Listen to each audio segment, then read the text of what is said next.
காலத்தின் கடலில் கூடியிருக்கிற கூட்டத்தை பார்க்கிற போது நாளை தமிழகத்தினுடைய முதலமைச்சர் என்ற வரலாற்று படைக்கிற கூட்டமாக இந்த கூட்டம் இங்கே இருக்கிறது. எல்லோரும் சொன்னார்கள், எப்படி ஆட்சிக்கு வர வேண்டும் என்று பல பேர் கனவு காணுகிறார்கள். ஆனால் தமிழ்நாட்டு மக்களை பொறுத்தவரையிலும் நாளை தமிழ்நாட்டை ஆளப்போவது புரட்சி தளபதி தான்.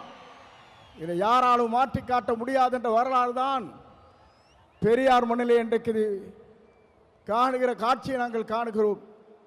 சமுதாயம் என்பது தந்தை பெரியார் அவர்கள் குறிப்பிட்டதை போல ஏழை மக்களுடைய கண்ணீரை தீர்ப்பதற்கு ஒரு நல்ல தலைமை வேண்டும் என்று பல நாட்களாக மக்களுடைய கனவு இன்றைக்கு நிறைவேற்றப்பட்டிருக்கிறது. மிக விரைவிலேயே தான் அந்த கனவு என்பது எல்லோரும் கூடுவார்கள், கூட்டம் கூடும், கலைந்து போகும். ஆனால் நம்முடைய கூட்டத்தை பொறுத்தவரையிலும் எதிர்கால தமிழகத்தை உருவாக்க இருக்கிற வெற்றி கழகத்திலே தலைவர் அவருடைய வரலாற்றை படைப்பதற்கு இங்கே பெருந்திரளாக இங்கே வருகின்றிருக்கிறீர்கள். அதோடு மட்டுமல்ல, சிலவே நினைக்கிறார்கள் தலைவரை பொறுத்தவரையிலும் மனிதனை மிக்கவர், நல்லவர், வல்லவர், உங்களுக்காகவே வாழ்ந்து கொண்டிருப்போர் என்பதை மறந்துவிடக்கூடாது.